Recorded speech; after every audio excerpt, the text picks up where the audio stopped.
햇볕이 내려쬐는 오후, 시원한 물가를 찾아 한강으로 모여든 사람들. 모두들 저마다의 여유로운 시간을 즐기고 있는데요. 이곳에서 만난 수상한 이 남자의 정체는요? 나 이거 끼고 이 앞에 자주 다녀. 여름에만 지금 못 다니지. 왜냐면 햇볕이 넘어가니까. 항상 나는 이것만 쓰면 대한민국 어디든지 다녀. 어째 일반 복장보다 더 튀는 모습. 한강에서 중무장한 이분을 보신다면 100% 맞습니다. 배운 거 그거 신경 안 쓸 수 있어? 잠깐만 타면. 이 정도까지 하시는 아니야. 나는 이렇게까지 아니야. 여배우 못지않게 피부 관리에 신경을 쓴다는 이 사람의 정체는 바로 배우 변희봉 씨. 감기 잡으러 왔소이다. 그 유명한 감기약 CF 대사로 빅히트를 쳤었죠. 이 손 안에 있소이다. 평소 이곳에서 자주 운동을 하신다는 변희봉 씨. 특히나 한강은 그에게 특별한 장소라고 하는데요. 11년 전 이곳에서 1,300만 관객을 기록한 영화 괴물을 촬영했습니다. 봉준호 감독과 함께 찍은 영화 괴물은 환경 파괴로 생겨난 괴물들이 한강에 나타나면서 벌어지는 일들을 그리고 있는데요. 우리나라에서 보기 드문 괴수 장르의 영화로 한국 영화 사상 가장 빠른 속도로 흥행을 한 작품이기도 합니다. 괴물도 없이 저리 지나간다고 저것만 지나간다고 그냥 대고 쏘는 거 아니야. 허공을 보고 허공. 연기를 하신 거네요. 그럼 완전히죠. 허공 철탑 보고 어디가 감독이 하나 둘 셋. 저리 넘어갔다고 계산한 것에 거기다만 대고 그냥 쏴야 되는 거지. 근데 선생님 영화를 봤을 때는요, 괴물이 선생님 뒤에 눌려서 도망간 것 같아요. 특히 영화 괴물은 기존과는 비교할 수 없을 만큼 현실감 있는 CG로 호평을 받았습니다. 그 덕분에 제27회 청룡 영화상에서 최우수 작품상, 최다 관객상, 기술상 등 무려 6개 부분에서 수상을 하기도 했습니다. CG라는 것도 우리가 지금은 대한민국이 절대로 외국에 빠지지 않지만은 그 CG라는 것도 그때 그 무렵부터 정말 우리가 이제 CG를 해야겠구나 하는 그런 생각을 갖게 된 시기 아니었나 그런 생각을 하기 때문에 이 자리는 어쨌든 감개무량하지. 아들을 살리기 위해 자신을 희생한 이 장면은 전 세계 영화인들에게 깊은 인상을 주었는데요. 이 작품으로 청룡 영화상에서 나무조연상을 받는 쾌거를 이뤄냈는데요. 영화 괴물은 쟁쟁한 국내 영화들과 어깨를 나란히 하며 관객 동원 1,300만이라는 엄청난 성적을 보이며 변희봉에게 천만 배우라는 타이틀을 주었습니다. 근데 앞으로 11년 지나면 내가 어떻게 될까? 그때 여기 와서 이런 얘기하면 정말 좋겠다. 11년 후에는 내가 나이가 몇이냐? 그때는 선생님이 괴물로 나온 건 어떨까요? 맞아. 한여름 무더위를 식혀줄 시원한 빗줄기. 특별한 스케줄이 없을 때면 그는 늘 산에 오릅니다. 그에게 있어 산은 휴식과 다름없는 공간이거든요. 나는 이 산에를 자주 와요, 사실은. 자주 올 정도가 아니라 산에서 거의 내 인생을 스트레스를 받아도 산, 운동을 하러 와도 산, 이 산은 정말 자주 오는 산입니다. 이 위에가 지금 길이 쭉 나 있는데 이 길을 12년이 넘었어요. 일주일에 어쨌든 한 3번 정도 산에서 녹여내는 사람이요. 산처럼 듬직한 모습으로 언제나 우리 옆에 있는 배우. 그는 어떻게 배우의 길에 들어서게 됐을까요? 우연치 않게 제약회사에서 잠깐 근무를 하고 있을 때인데 그때 이제 저는 여기가 객지니까 숙직실에서 많이 생활을 했습니다. 그래서 숙직실에서 생활을 하다가 그러다가 우연치 않게 그 숙직실에서 그 라디오 드라마를 듣게도 했는데 너무나 매력적이에요. 너무 상상력이 생기고 그걸 듣는 순간부터. 근데 그 시절에 우리의 로망은 정말 그 화려운 배우들을 보고 성장을 했기 때문에 야, 이런 것도 한번 해보면 어떨까 하는 이런 생각이 들어서 이제 점차 그쪽으로 알아보게 됐어요. 그런데 우연찮게 그 종로 5가로 기억합니다마는 그쪽에 가다가 무슨 성우 모집이라는 간판을 보고 가봤더니 성우를 양성하는 학원이었어요. 부푼 마음으로 성우의 문을 두드린 그. 하지만 현실은 조금 달랐습니다. 이 성우라는 건 말을 해서 사는 사람 아닙니까? 근데 나는 사투리가 있어서 가르치는 선생님마다 너는 안 되니까 저리 가, 너는 안 되니까 저리로 가 해서 정말 고통스러운 나날을 보냈습니다. 어떻게 고치셨어요, 사투리? 전라도 사람 만나질 않았어요, 첫째.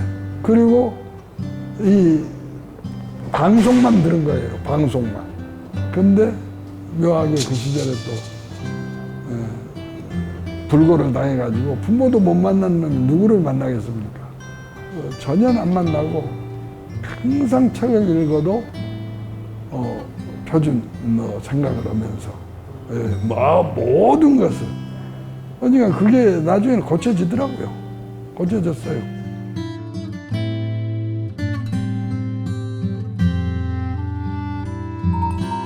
그런 힘든 생활 끝에 1965년 드디어 MBC 공채 성우 2기에 합격하게 된 변희봉 씨.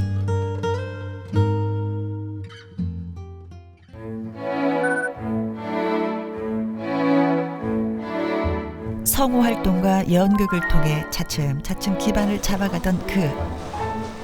이런 그와 오랫동안 교류를 하며 지낸 인연이 있습니다. 오늘은 간만에 시간을 내어 오랜만에 반가운 얼굴을 만나려고 하는데요. 그 주인공은 바로 김영옥 씨. 지금은 어머니의 역할의 대명사이지만 그녀가 현역 성우계의 맏언니라는 사실을 아는 사람들은 그리 많지 않습니다. 오늘은 어떻게 두 분이서 같이 한 차로 동행을 하셔서 오셨네요? 우리 오늘 아니고도 가끔은 만났어요. 아주 가끔 만났는데 이거는 변희봉 씨였는데 내가 안 나가면 안 된다 그래. 딴 때 같으면 봤나? 아유 이건 뭐 어쩌고 그냥 쨍쨍거리고 이제 왜 그러냐 우리도 시간 내서 이게 그 쉬고 말은 바른 말이지 내가 지금 만으로 여든이 만으로는 여든 안 됐다 여든이 되었는데 묻지 마라 좀 젊었다고 까부냐 5살이면 하늘처럼 모셔야죠. 한 시대를 풍미했던 이들이지만 지금은 나이가 있다 보니 모이면 건강 이야기가 먼저입니다. 이거 병원 갔을 때 근데 아직은 보청기를 할 단계가 할 수도 있겠지만 단계가 아니니까 그냥 있어 보세요 그러고 있는데 또 병원에서 절망적인 소리를 하는 거야. 그거 하시면 더 시끄럽고 귀찮을 수 있어요. 또 이러네. 그럴 수도 있어요. 그럴 수 있는 게 내가 해도 나는 거의 텔레비를 이렇게 둘이 같이 보고 있으면서 야 지금 무슨 얘기냐 저거 이래. 소리가 들리는 건 들리는데 요점이 생기질 않아. 무슨 얘기에 저희가 포인트가 안 생겨. 왕왕왕 울리고. 그러니까 안 들리는 게 아니에요. 가서 조사하면 아무 이상 없다는 거야 아직은. 그게 경도 난청이야 난청. 왕왕 소리만 나오는 잘 못 듣겠는 거. 그래서 골라 들어야 되니까 힘들더라고. 한번 갔어. 이민호과를 한번 가가지고 한번 들여다봐 달라고 그랬더니 아주 뭐 큰 문제 있는 건 아니다. 우리 때들이 이렇게 만나잖아. 그러면 다 아닌 척하고 앉았지만 한참 있다 보면 다 딴소리 해. 내가 말한 거에 답이 아니고 그냥 우시오고 또 딴 얘기하고 여기서 딴 그룹이 딴 얘기하고 딴 얘기하고 다 딴소리하고 앉았다니까 나중에. 그래서 아유 죄 못 알아듣는구나. 그럴 수 있어. 충분히 그럴 수 있어. 난 정말. 죄 못 알아듣는구나 그러고 웃어 우리가. 그 사이 푸짐하게 차려진 한 상. 아유 한 이틀 굶고 올 걸.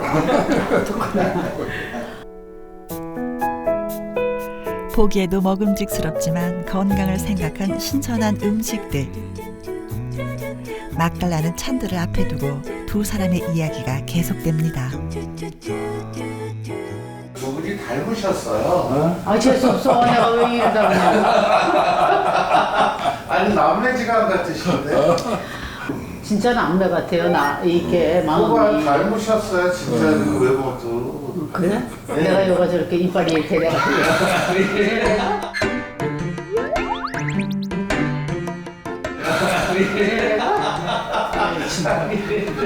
정말. 농담도 스스럼 없이 주고받는 두 사람. 두 사람은 모두 MBC 공채 성우 출신인데요. 전원주, 김을동 씨 등 많은 배우들이 성우로 첫 데뷔를 했습니다. 그중에 MBC 공채 성우 1기로는 김영옥 씨와 남은희 씨, 2기에는 변희봉, 이순아 씨가 대표적이라고 할 수 있죠.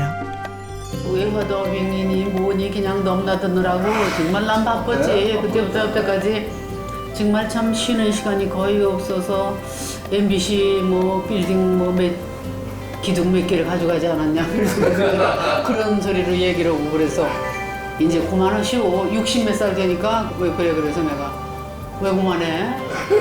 기둥만 먹어 건물도 먹어야지. 이쯤에서 생기는 궁금증. 그의 트레이드 마크인 탁한 목소리는 언제부터 만들어진 걸까요? 우리가 참 열정적인 사람이요. 산에 야구 시합도 있었고 예전에는 또 산에서 방송국 산에에서 이 축구 시합도 있었고 어느 날 그 보도국하고 뭐 시합을 야구 시합을 하는데 정말로 소리를 지르면서 응원을 해요. 아주 우리가 그 한번 미치면 아주 열정적입니다. 한번 재미를 붙여서 재밌다 하면은 막 앞뒤도 모르고 그때 목을 상하지 않았나 싶은 생각은 들어요. 응원과 맞바꾼 그의 목소리, 열정이 얼마나 대단했는지 알 것 같습니다. 그 후 그는 연극으로 눈을 돌리게 됐는데요. 변희봉 씨하고 또 각별한 게 우리가 네. 차범석 씨 유명하시잖아요. 시곡 작가시면서 극단을 끌어오셨는데 여기 극단 같이 했어요. 극단 산하에서 극단 산하에 같이 몸을 담아 있었고 연극을 같이 했고 상대역도 했고 뭐 그래가지고 또 더 알지. 그때 남은이하고 같이 키부츠 예천이 할 때 우리가 독일 키부츠 저거에서 있었고 차범석 씨가 아주 칼끝 같으셔요. 구박을 있는 대로 맞으면서 이 분들을 뭐 별력을 욕을 다 하셔도 우리는 웃음이 나. 그 양반 욕을 하고 우리는 웃었지 왜? 전부 이렇게 웃어. 왜 그랬냐? 웃느라고 전복이 저기 막을 내리게 됐으니 어떻게 해 무대에서. 그런데 그때 원흉이었어. 이제 다들 들어가시죠. 이제 다들 들어가시죠. 이러는데 저기 이 관객들이야 그게 보여요? 잘 안 보이는데 우리는 웃음이 나죠.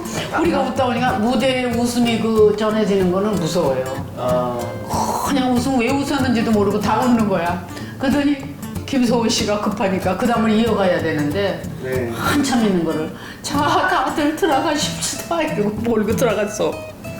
그랬는데 들어오고 났더니 그냥 욕을 하시면서 큰일 난 거지 이게. 근데 그때 관객들도 다 같이 웃은 거야. 뭔지도 모르고 그냥 우리가 다 킬킬대고 이러고 있으니까. 이제 그러다가 이제 텔레비전으로 옮겼잖아요. 네. 근데 텔레비전에서 오면은 그때 생김새도 그렇고 그거는 인정을 해야 돼. 나도 그렇고 저도 그렇고. 독특하니까 나는 이것저것 정말 엄마의 뭐에 그냥 일하는 아줌마의 뭐에 정말 뭐 외우로 말로 후뚜루마뚜루 막 쓰였잖아. 그래서 하는데 여기는 그런 건 아니란 말이야. 아주 그 개성파로만 쓰이니까. 근데 변희봉 선생님은 주로 호래비 역할을 했기 때문에 여자 상대 역이 없으셨다고 그러더라고요. 그런 것도 있어요. 나는 또 과학으로 그렇게 많이. 강하고 센 배역도 좋았지만 해보지 못했던 또 다른 배역에 대한 열망. 하지만 쉽진 않았습니다. 원래 노역부터 했어요. 젊은 역할을 해본 얘기가 없었어. 흑백 시절이니까 하도 데려다가 그냥 분장해 놓으면은 막 없던 것도 다 그려지니까 얼굴에서. 그래서 노력을 제일 많이 했어요. 그리고 젊은 역할은 아주 못했어요. 살아나다 죽는 역할. 나 그런 건 근처에도 가본 일 없고 또 여자하고는 인연이 없어가지고 부부도 없어 우리는. 전부 항상 오래지지. 그래서 한번 내가 건의를 한번 그 방송국에도 한 적이 있어요. 제발 하늘을 좀 보게 해달라. 하늘을 봐야 한번 별을 따지. 하늘을 볼 수가 없으니 만날 땅만 쳐다보고 가지 어떠냐. 어쩔 수가 없다 그랬더니 그냥 혼만 나고 나왔어요. 그때. 김영수 선생님도 멜로물은 그렇게 많이 못 해보시죠? 멜로물을 내가 하고 싶었지. 이렇게 보면 아 나도 할 수 있는데 근데 이 소리가 카랑카랑하고 네. 하고 그렇게 멜로해서 이쁜 목소리는 아니었지. 그거는 뭐 어쩔 수 없어요. 하이 그랬어, 어머 하이 그랬어, 어머 이렇게 만들어가지고들 하시는데 그것도 내 생리에 맞지도 않고 생리에 맞지도 않아. 내가 싫으니까 안 되고 또 애들이 그러면 고지름스럽다 그러지 왜? 응? 아우 근질근질하고 싫어. 지금도 그렇게 이 연기를 만들어서 하는 사람은 나는 내가 치지도 않고 나가 하지도 못하고 그런 건 있지. 두 분이 친해지신 건 속담 때문이 아닌가. 과부사적 호래비가. 닮은 점이 참 많은 두 배우. 그래서일까요? 힘들었던 시절 변희봉 씨는 그녀에게 마음을 털어놓았다고 합니다. 홀 연습곡을 하는 중에 그러더라고. 에이 나는 그냥 다 접고 고향으로 내려갈라요 이런단 말이야. 그래서 이건 아닌데 싶어서 내가 막 활짝 뛰고 이런 거는 아니고 많이 생각해서 해. 아마 내가 그랬을 거야. 뭐 지금 이렇게 생각은 많이 안 하는지 모르지만 왜 지금 이제 자꾸 이렇게 번져가는데 그래도 하다 보면은 끝이 있지. 네. 이런 말로 했단 말이야. 그걸 모르시나 본데 나는 딱 1년 그만두고 가버집 다 팔고 내려가 그랬잖아요 한번. 그 성우 시절에는 한 번 안 보였지 않죠? 아니 성우 시절이 아니고 탤런트 할 때. 응? 탤런트 할 때. 그랬어? 네. 난 성우 시절인 줄 그러니까 알았네. 지금 여기 날카롭게 생기고 뭐니까 맨날 도둑놈 사기꾼 뭐 이상한 역할로만 돌아서 무당 남자 박수 도주 뭐 그런 네. 것만 하니까 드세요. 아니 먹으라 먹으면 살 그런 것만 하니까 그래서 나는 안 되겠다. 도저히 여기서 벗어나기는 쉽지가 않다. 그런 생각 때문에 한번 낙향을 했어요. 낙향을 했다가 그래 한참 좀 소강 상태로 안 보였을 때가 있어. 그래서 우리는 그때 솔직히 좀 몸이 좀 안 좋아서 갔나 보다 그랬지. 아니 근데 이제 정민하고 너 와이프하고 다 갔었어요? 네? 다 갔지. 갔었어? 다 갔지. 오, 완전히 갔지. 그렇구나. 완전히 갔지. 미치도록 하고 싶었지만 결코 주어지지 않았던 폐역. 단막극으로 생계를 이어나가야 했던 시간들. 결국 그는 고향으로 떠나고 맙니다. 내가 마누라고 약속한 것이 몇 가지가 있어요. 첫째, 월급을 사지 마라, 월급을. 둘째, 누구한테 빌리지 마라. 없으면 굶어. 한두 끼 굶어서 죽는 사람 세상에 없어. 하지만 노력만으로는 버거운 현실이 있었습니다. 근데 이제 나중에 너무 시간이 가니까 안 되겠어서 내 친구가 은행 지점장을 하고 있었어요, 그 시절에. 처음으로 은행을 내가 찾아간 거예요. 근데 그때 가서 마이너스 통장이라는 게 시작이 됐어요. 한 6천 몇백만 원, 8천만 원. 이 무렵에 그때 이제 그만두려고 했죠. 빚 없이 살자던 아내와의 약속. 하지만 계속되는 생활고에 눈덩이처럼 불어나 버린 삶의 무게. 그리고 배우로서의 자괴감까지. 이렇게 힘든 시절 그의 마음에 작은 위안을 주었던 것은 온전히 자연에 기댈 수 있는 작은 취미 생활이었습니다. Morning's gone, we go out now. 처음 정착하신 데가 여기 은평구 쪽이에요. 아니야. 처음은 결혼해서는 장유동에서 살았어. 역천동에서 가련동으로 왔지. 그러면서 역천동 시절부터 잠깐 접천이가 와. 저기 장수분지라고 나올 거야. 그럼 더 왔어. 서울은. 경기도 고양시의 서울은 근처. 이곳에 그의 보물 창고가 있다고 하는데요. 도착한 곳은 그가 젊은 시절 참새 방앗간 드나들듯 다녔다는 훈제원. 그때 당시에는 일이 그렇게 많지를 않았어. 우리한테 주어지는 것이. 그리고 단막극이 많았기 때문에 연속극은 들어갈 수도 없고 단막극이 많았기 때문에 그 단막극을 하러 다니면서 버스도 뭐 정말로 어디까지 가면 또 바꿔 타야 하고 어디까지 가면 그래서 거기서 나오다가 하우스가 있는데 나무를 하우스 안에서 키우더란 말이지. 그래서 야 내가 시골 사람인데 이런 걸 처음 봤어. 그래서 들어가 봤더니 이런 적은 나무들이 전부 분재로 이렇게 진열이 되어 있는데 그 처음에 본 느낌이 너무 좋은 거지. 그래서 거기를 찾아다니면서 분재를 배우기 시작했고 여기가 내 젊음의 무대였지 말하자면.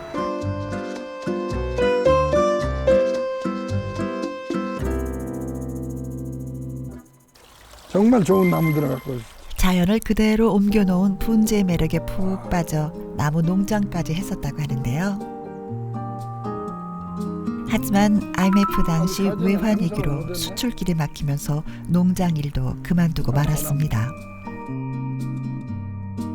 농장을 내가 한 사람이야. 2,000평 정도 농장도 하셨고 2,000평은 안 되고 1,200평이었는데 그는 넌 5마리가 있어요. 그의 인생에서 가장 잊고 싶었던 순간. 방송 환경이 변하면서 당시 활동하던 많은 배우들이 설 자리를 잃었던 때가 있었습니다. 어느덧 중견 연기자가 됐던 그도 그 흐름을 피할 수가 없었습니다.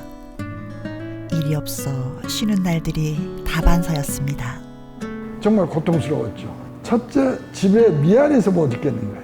그러니까 그 시절에는 뭐 수사반장도 있고 113도 있고 뭐 시기가 있어서 조략해서 쓰면 한 프로 오면 또 며칠 얼마 동안 갈 수가 있어요. 근데 그것이 아예 없이 1년을 놀아보니까 이제 빚이 커지기 시작하고 그 문제고.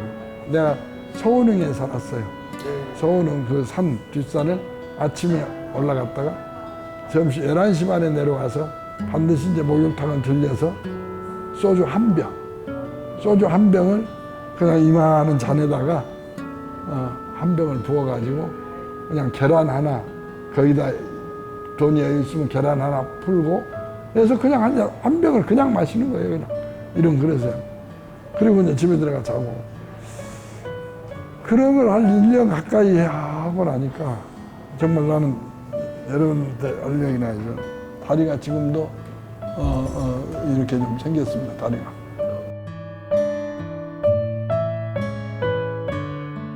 젊은 날의 추억 때문일까요? 아직도 나무에 대해 많은 애착을 갖고 있는 변희봉 씨. 느릅나무가 이렇게 컸네. 좋다. 내 소나무는 다 어디 가서 있을까? 옛날에 내가 키웠던 나무가 괜찮은 게 여러 개 있었다. 근데 희한하게 사진도 한 장 안 찍어놓고 우리는 묘하게 그렇게 사진 찍는 것이 별로 생각이 없었는지 돈이 없었는지 카메라가 없었는지 사진을 그때만 해도 그런 걸 잘 안 했어요. 안 했어. 우리 때. 그때만 해도. 이제 보내실 때 자식 보내는 심정이 있었어요. 정말 내가 좋아하는 나무는 그런 생각이 들지. 내가 좋아하는 나무는 정말 들어. 야, 이 뭐가는 조금 하는데 열매는 여러 개 열렸네. 이제는 여유가 생겼으니 다시 분재 취미를 가져도 될 것 같지만 선뜻 내키진 않습니다. 보는 것으로 만족해야지. 지금 뭐 내가 뭐 그만한 재력도 없고 또 그 많은 것을 갖다 놓을 자리도 없고 뭐 재력만 있다면 어디다 사서 땅 사서 갖다 놓으면 되는데 그거 이제 물 건너갔지. 이제 그리고 이 나이에는 그렇게 그냥 집착하고 할 수 있는 나이가 아니야. 이제는 보고 느끼고 남의 거라도 보고 내가 느끼고 속으로 즐겨오면 되는 거지 꼭 내 것을 해야겠다 하는 생각은 없어. 실물에 대한 집착을 버리고 온전히 마음으로 느끼는 것, 이 또한 인생의 지혜겠지요. 고진감래라고 했던가요? 포기했던 시간도 있었지만 그렇게 뒤늦게 빛을 보게 된 배우 변희봉. 하지만 그를 본격적인 영화 배우의 길로 인도한 인물은 따로 있었습니다. 선생님 오늘 이렇게 영화 배우 체험하고 있었어요. 뭔 영화 배우야? 어제 뵀을 때하고 서로 다른 분. 뭐가 달라? 정말 누가 누군지 알아보지 못하겠는데요.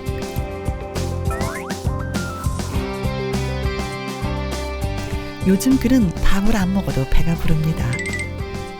지난 5월 그가 출연한 영화 옥자가 칸 영화제 초청을 받아 먼 길을 다녀왔기 때문인데요.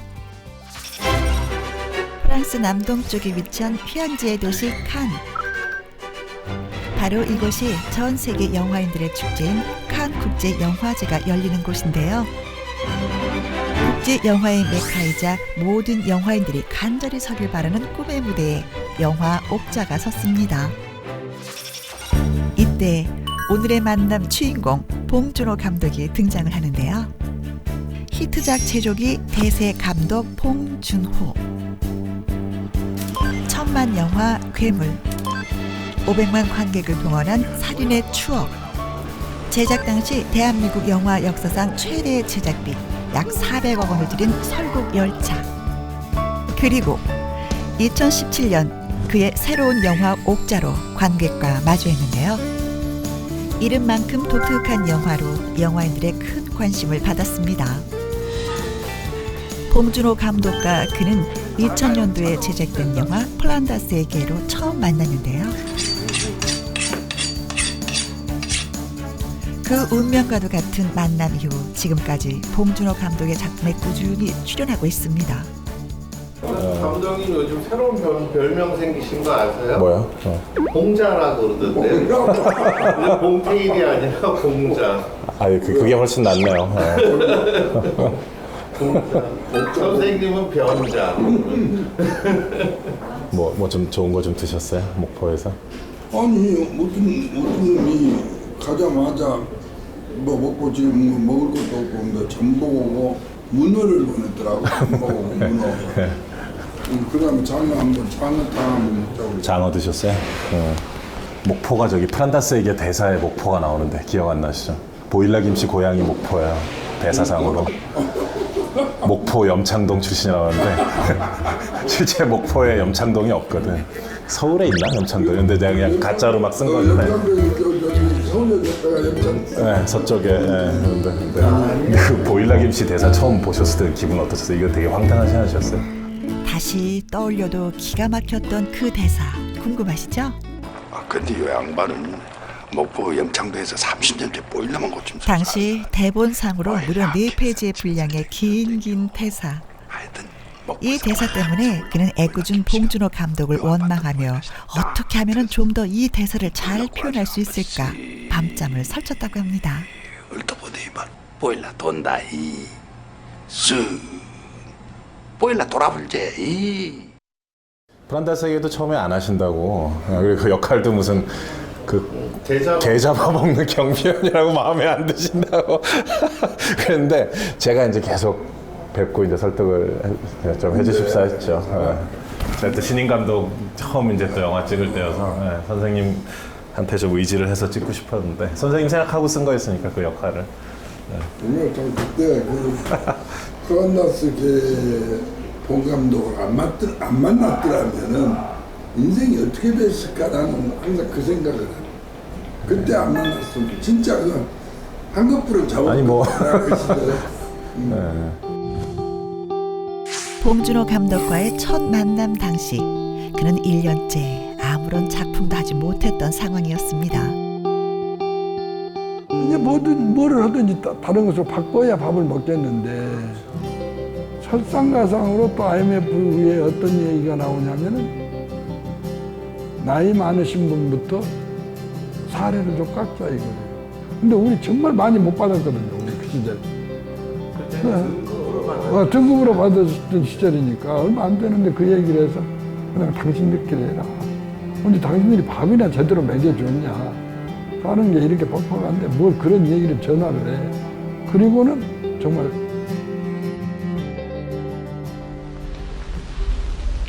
난 이제 그게 싫어졌을 뿐이야.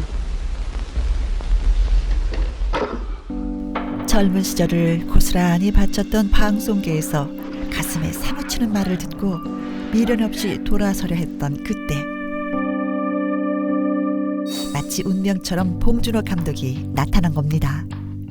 맨 처음에는 조 감독을 통해서 왔어. 확인을 왔는데 뭐 영화를 한번 하시면 안 되냐고 그래서 아른다. 당신들 조연하는 사람들 사람으로 봐라. 조연은 사람이 아니고 다른 놈이 하는 걸로 당신들 알지 않아. 그러니까 나 안 해. 얘기하지 마라. 영화 유혹하지 마라. 난 이제 방송도 안 하고 다 끝내려고 그러는데 무슨 말도 안 되는 소리를 하냐. 그랬더니 나중에 이제 봉준호 감독이 이 얘기를 하는데, 아니 내가 예전에 했던 드라마를 많이 알고 있더라고. 너무 많이 알고 있어. 나도 기억이 안 나는데 알고 있어. 아, 야, 이건 거절해서는 안 되겠다. 이렇게 시작된 봉준호 감독과의 인연은 그에게 있어 제2의 시작이 됐습니다. 그 후 최근에 옥자에 이르기까지 20년 가까이 함께한 두 사람. 배우 변희봉에 대한 봉준호 감독의 애정은 영화 곳곳에서 발견이 되는데요. 괴물에서는 이제 박희봉, 옥자에선 주희봉, 살인의 추억에서는 구희봉. 이제 그건 되게 단순한 논리로 이제 1대 이제 반장으로 선생님 나오시고 이제 새로 오는 반장이 송재호 선생님인데 신구로 나눠갖고 이제 구반장, 신반장, 구희봉 반장, 이제 그렇게. 그래서 머리가 있었구만. 너무나 단순한 논리죠. 이렇게 오랜 시간 함께 하다 보니 사람들은 배우 변희봉을 봉준호 감독의 페르소나라고 말하기도 합니다. 해당 감독의 이름을 딴 사란으로 불리며 어떤 영화에서든지 함께하는 영광스러운 배우. 정말 그는 봉준호 감독의 페르소나일까요? 글쎄 뭐라고 해도 어쩔 수가 없는 겁니다. 내 작품을 했으니까 내가 뭐라고 변명할 여지는 없어요. 그러나 나를 데려다 쓴 사람은 나름대로의 이유가 있으니까 데려다 썼지. 그냥 변희봉이 불쌍해서 밥 먹이려고 데려다 쓴 것은 아니지 않겠습니까? 그래서 나는 지금도 그래요. 큰 주인공은 못 해봤지만은 문지기에서부터 최상위까지 올라가는 그런 역할들을 많이 했고 단 역할로는 나만큼 한 사람 없을 겁니다. 정말 다 했습니다. 정말 다 했죠. 역할로는 많이 했습니다. 제가 MBC 드라마를 어릴 때 많이 봤죠. 집에서 맨날 텔레비만 보는 취향이어가지고 밖에 나가서 안 보는 TV 덕후 타입이라. 그래서 선생님 사극 뭐 나오신 거 그런 거 다 기억 많이 했죠. 수사반장 뭐 그런데 그러니까 그 선생님이란 존재 자체가 뿜어내는 어떤 에너지 같은 게 있죠. 영화 전체의 톤이나 느낌을 뒤바꿔 버릴 만한 물줄기를 꺾을 수 있는 그런 힘이 있었죠. 아니 그래서 저는 계속 그런 건데. 선생님한테 의지해서 찍는 거죠, 영화를. 내가 이번에 정말 봉준호 감독의 위상은 한국에서 봉준호 감독을 보는 그거는 정말 하늘하고 땅 차이였어요. 정말 내가 앞에서 자꾸 이런 분위기로 흘러가면 선생님 되게 시청자들의 손발이 오그라듭니다. 글쎄. 더 이상 우리끼리 자꾸 이런 분위기로 가면. 나는 그 극장에서 기립박수 칠 때 나는 맨 가해가 있었거든. 맨 가해가 있었는데 내가 정말 관객들이나 딱 보니까 5분이 넘어가. 야, 그래. 나는 그 극장에서 기립박수 치는 것을 한국에서는 그래 선호지 않잖아. 그동안에 만든 것을 평가를 받았구나. 올해로 70회를 맞이한 칸 국제영화제에 벌써 4번이나 초청을 받은 봉준호 감독. 이번에 영화 옥자로 영광의 순간을 함께한 변희봉 씨는 칸에 간 최고령 한국 배우라는 특이한 이력을 갖추면서 화제가 되기도 했습니다. 같이 뭘 할까요? 한 70도 기온 고목나무에 꽃이 핀 기분이라고 할까요? 2017년 6월 전 세계에 동시 출시된 영화 옥자. 봉준호 감독 특유의 영상미, 코믹과 풍자의 적절한 조화, 옥자와 미자의 감동적인 이야기로 연일 화제가 되고 있습니다. 그러니까 선생님 아이디어 흔적이 많아요, 작품에. 그러니까 뭐 예를 들면 제일 처음 이제 산에 이제 첫 선생님 등장하시는 첫 장면에 보면 이렇게 원래 시나리오에는 없던 건데 처음 등장할 때 이렇게 지게 큰 몸보다 더 큰 이렇게 나뭇가지들 하고 사람은 안 보이고 그거부터 보이면서 이렇게 오면 좋지 않겠냐라고 근데 말씀 듣고 보니 괜찮겠더라고요. 처음 등장하시는. 그래서 그걸 제가 그대로 한 거고 그것 때문에 고생 많이 하셨죠. 그 나무 되게 무거운데 지게해지는 것도 직접 연습도 막 많이 하시고. 그래도 가장 한국적인 그 맛이라고 그랬죠. 그렇죠. 그 다음에 딱 앉고 나면 마이크 잡고 이장님처럼 하죠. 그것도 시나리오 없던 건데 그거는 제가 이제 아이디어를 해가지고.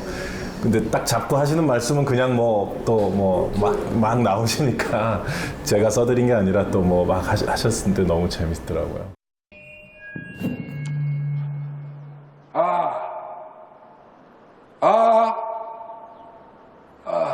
주미자는 중흥면 상영리 산십 옥자와 낮잠을 자고 있는 손녀딸에게 할아버지가 보내는 메시지.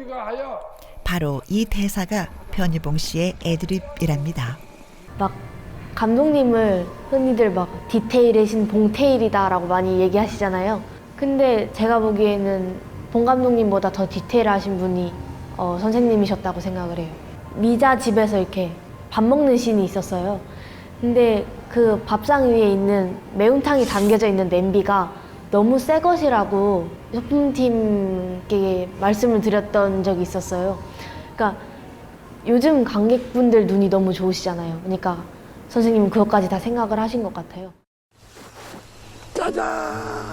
우리 똥 영화 옥자를 통해 현실 할아버지라는 별명을 얻은 변희봉 씨. 그런데 극 전반에만 나오는 그의 분량이 생각보다 적다라는 의견도 있는데요. 많지는 않아서 좀 서운하진 않으셨어요? 근데 그렇게 적지는 않은 거였지. 왜냐하면 적다고 할 수는 없죠. 적다고 할 수는 없죠. 전반부가 전체가 한국 분량이었으면 적지. 근데 전반부에서 옥자가 떠난 이유는 전부 미국이니까 그건 적다고 볼 수는 없지.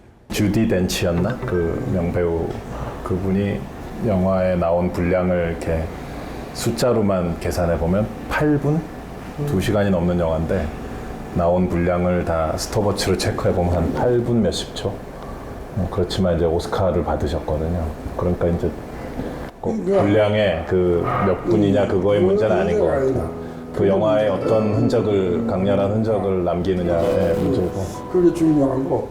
이번 더욱이 올림픽 배우들이 여러 사람이 왔는데 이름은 다 나이를 못하겠지만 거기에 정말로 와서 앉아서 모두 얘기하고 먼 모습을 보면서 느껴지는 것이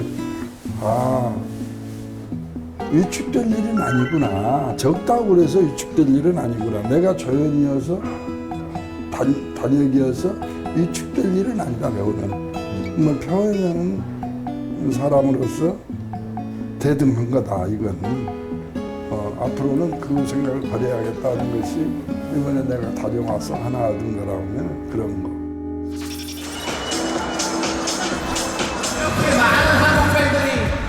그 덕분일까요? 지난 6월 열린 영화 옥자 팬 미팅에서 할리우드의 쟁쟁한 스타들과 어깨를 나란히 하면서도 여유 있는 모습을 보인 배우 변희봉. 옥자!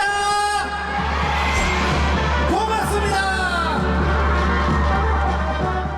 근데 뭐 넷플릭스 파티 이런 데 같이 그 디너 같은 데 같이 가서 거기서 이제 선생님 또 더스틴 호프만을 만나셔가지고 두 대배우께서 또 즐거운 시간을 가지셨는데 더스틴 호프만 제가 2011년에 뵀었어요. 그 설국열차 캐스팅 과정에서. 그 역할 결국 이제 스케줄 때문에 잘 안 되고 에드 해리스가 하게 된 그 기차의 창조주 역할을 그 캐스팅 과정에서 그 더스틴 선생님을 몇 번 뵌 적이 있는데 그분이 또 괴물을 좋아해서 몇 번 보셨어요. 그래서 잘 아세요, 선생님. 그래서 박수하시고 또 잠깐 얘기도 나누시고 사진도 찍고 그래서 그 두 분 같이 딱 계신 모습이 되게 보기 좋았어요. 실감이 안 나셨을 것 같아요. 지척에서 모시고. 빠삐용 영화 볼 때 그 드가 네? 마지막에 그 돼지 치면서 그 섬에서 그거 지금도 그냥 눈에 스티브 맥퀸 점프하고 더스틴은 거기 남아가지고 그 좀 우리 시대에는 정말 최고의 배우 로망이었으니까 아주 정말 그분들을 한번 보는 게 근데 오셨다는데 얼마나 좋아요. 그래서 한번 보자 하고 가서 이제 봉 감독이 그 괴물에 나왔던 변희봉이라고 그러니까 그거 일어나서 맞아주는데 하면서 그 와서 손을 잡으면서 그 예전에 봤던 괴물 생각을 하면서 만색을 하는데 정말로 나도 깜짝 놀랐어. 도무지 내가 불란서 사람을 알 이유도 없고 알 수도 없는데 그런 걸 하면 그 괴물이 대단했구나 하는 것을 더 실감을 했다는 것이 내가 이번에 가려서 느낀 겁니다. 그리고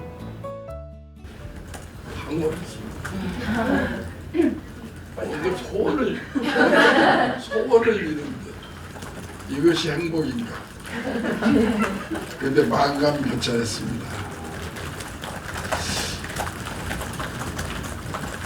야, 이제 다 저물었는데 뭔가 미래의 문이 열리는 것 아니냐 기대감도 생겼습니다. 힘과 용기가 생기는 듯 했어요. 두고 봅시다. 이 다음에 뭐를 또 조금 할는지 기대해 주세요. 열심히 하랍니다. 예, 죽는 날까지 하랍니다.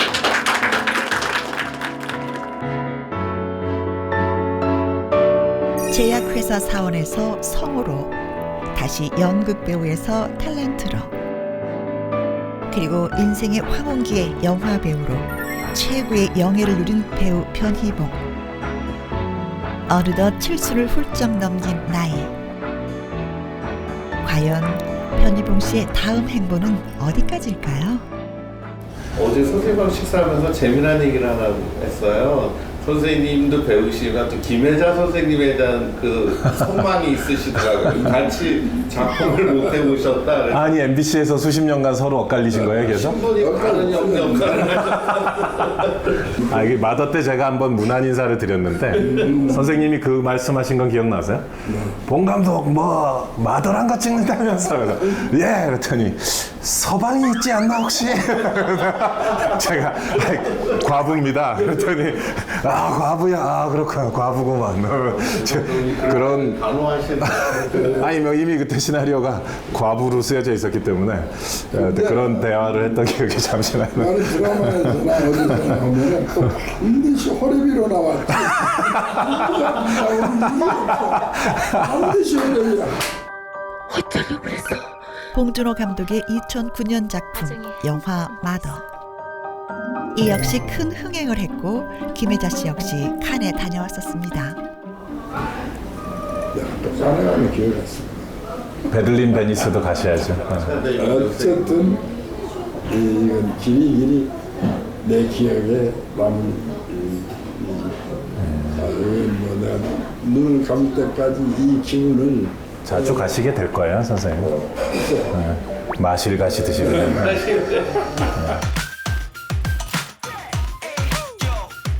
즐거운 대화를 마친 두 사람. 사실 두 사람은 오늘 특별한 곳에 갈 예정이라고 하는데요. 바로 부천에서 열리고 있는 제21회 부천 국제 판타스틱 영화제입니다. 이곳에서 영화 옥자가 특별 상영되기 때문인데요. 물론 관객과의 대화도 빼놓을 수가 없겠죠. 여기 화질이 더 좋아요, 요즘 선생님. 옛날처럼 막 옛날 그 베타캄 막 이따만한 거 ENG 그렇죠. 요걸로 해도 이제 이렇게 고화질이고 보니까 약간 와이드 렌즈 같은데. 얘는 뭐 너무 달라지니까 세상에. 무슨 언제부턴가 60대 이후만 통장을 만들어준다며 은행 통장이 60대 이후래. 60대만 통장을 만들어주고 요새 다 핸드폰으로 다 하니까. 시대가 변하듯 자연스럽게 변화의 물결을 탄 우리 영화 그리고 변희봉 씨. 오늘은 그가 주인공입니다. 예, 다시 한번 박수를 부탁드립니다. 요즘 최고의 화제작답게 많은 관객들로 빼곡히 들어찬 객석. 팬들의 성원에 보답하기 위해 영화 옥자의 출연진들이 나섰습니다. 넘쳐나는 박수. 와, 인기가 정말 대단한데요. 네, 안녕하세요. 미자 역 맡은 안서연입니다.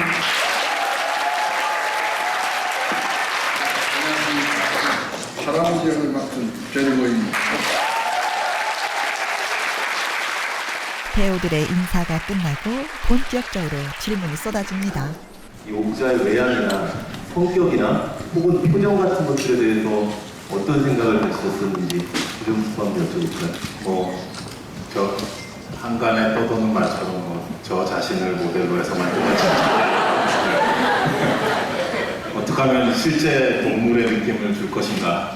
너무 깜찍한 디즈니 애니메이션 같은 느낌보다는 좀 이렇게 보면 볼수록 매력이 우러나오는 이렇게. 영화 속에서 미자가 비행기 타기 직전에요.